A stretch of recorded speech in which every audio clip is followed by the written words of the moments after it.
And we begin in Zimbabwe this morning and share with you the latest stories there with, developing stories concerning this new bill that has been pushed forward. It says ZANU-PF deploys drones to spy on CCC. When will they get tired of all this tactics? Well, it's one of the things that we're going to be talking about today, and that is the new draconian bill, that has been described as dictatorial, basically, by Emerson Mnangagwa. He may have a different view and perspective towards it.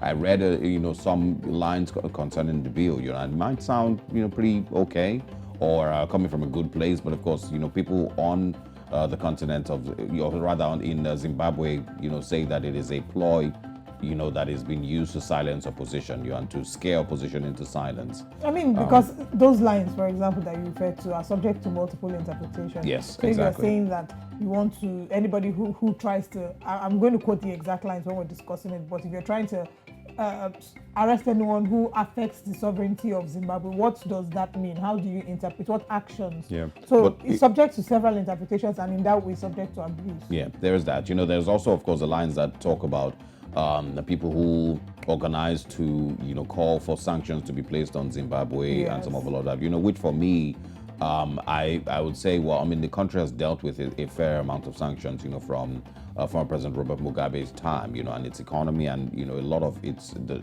growth trajectory of the country were seemingly held back, by the sanctions that it was dealing with. And so it might be PTSD from that time, that is making them to... Or it might just be because their conscience is not clean, especially as regards after that damning Al Jazeera report that was released. It might also be that, because you know that when you present such facts to the international community, the automatic response is sanctions. There's that. But I also, have never been a fan of international community and exactly Western interference in other countries. I don't want the school principal of Africa to be the president of France or the president of the United States or anything like that. We should be able to set up institutions and systems that checkmate the excesses of leaders here on the continent, not any other person doing that. I'm excited we're going to be discussing this. Mostly because it has been abused. It has been abused. Yeah. And beyond that, if we're talking about the Western influence, what of the national influence? How the party doesn't allow the opposition party to gather for rallies. There's that. We're counting out elections on the 23rd of August. Election is not just an action, it's not a day's action. There's an exercise preceding the election.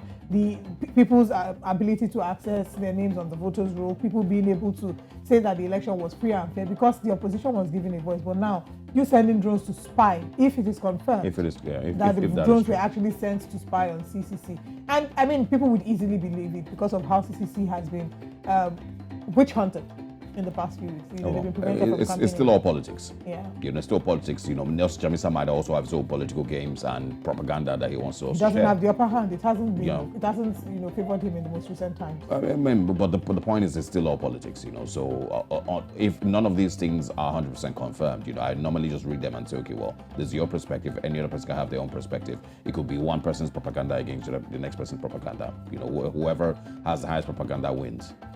Also this morning, just two other stories. Culture Month exposed Zimbabwe's rich, diverse cultural heritage. That's on page 12. And also Tyson ruling threatens diaspora voters on page 2.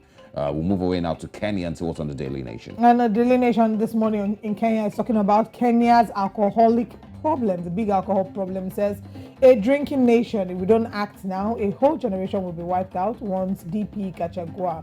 Week of protest. Will Ruto and Raila strike deal? We know that there have been ongoing protests in Kenya with opposition chief Raila Odinga spearheading these protests in terms of they're pushing against the increased cost of living, the inflation in the cost of living, the finance bill, as well as the mandate that Ruto is standing on. Law students protest over examination failure and receipt dates.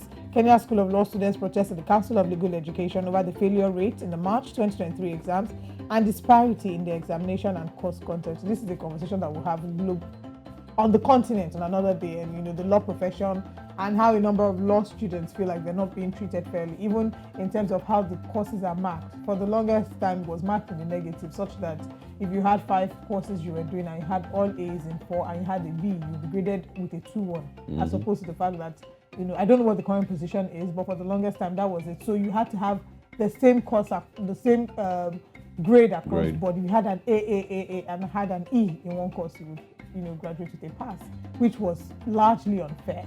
So it was basically because they needed to prove, according to a lot of the conversations, was that they needed to prove that you were sound across the board. So a number of law students have complained as to the manner in which studying law, how excruciatingly difficult it has been made for Africans. But that's a conversation for another day. Ruto uses Africa Union meeting to push for reforms. This is speaking of summit. And final story. Messi goes to US as he signs for Inter Miami. Let's move away from the east of the continent and come to the west, looking at the front page of The Guardian in Nigeria. All right. The Guardian newspapers this morning, it says, big story there, cash crunch, investors' apathy stalls $8.5 billion deep sea port projects. And also, why president must avoid illegal tenure extension for public officers. We saw a little bit of that in the Buhari administration. Serap urges National Assembly to drop plan for 110 billion naira bulletproof cars and others. And again, cement price hit 6,000 naira over logistics and haulage costs. A few other stories this morning on the Punch this morning. Tinubu, Ruto call for financial autonomous AU, reject fresh scramble for Africa. And APC NEC anxiety over resignation of Abdullahi Adamu. That's also on The Guardian. And those are the stories on Guardian. Now, still here in Nigeria, the Daily Sun newspapers comes up next. Yes, and the conversation on the Daily Sun, the big story is talking about the plan to buy 40 billion naira SUVs splits the National Assembly.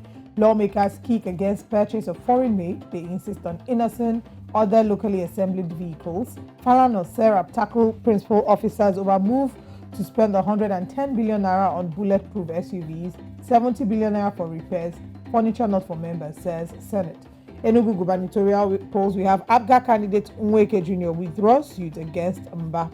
I suffered worst personality attacks, assaults in Osun's political history, says governor. I'm happy to be Chancellor of Azman University, says Author Ezi. The university inaugurates its board of trustees. Female lawyer, others nabbed with tons of illicit drugs as NDLEA intercepts 116.5 kg Colorado from Canada. That's not good. Why locally produced petrol will be expensive, according to crude refiners on page 21. Nasarawa gubernatorial tribunal admits more evidence against Governor Sule. Past plundering, exploitation of Africa must never repeat itself, according to President Bola Ahmed Tinubu. Dangote donates high-tech recovery devices to the Sun staff. A final story, APC, confusion over Adamu Omisori's fate. That's all that we can take this morning. We have more papers we'll be reviewing in the second hour of the show, but we'd like that you join us as we continue with the show. We'll be heading to our top stories in a moment, but you can engage with us on all social media platforms at New Central Television. And remember that if you have to leave the house to work, we're also streaming live via YouTube and New Central TV. We'll be right back.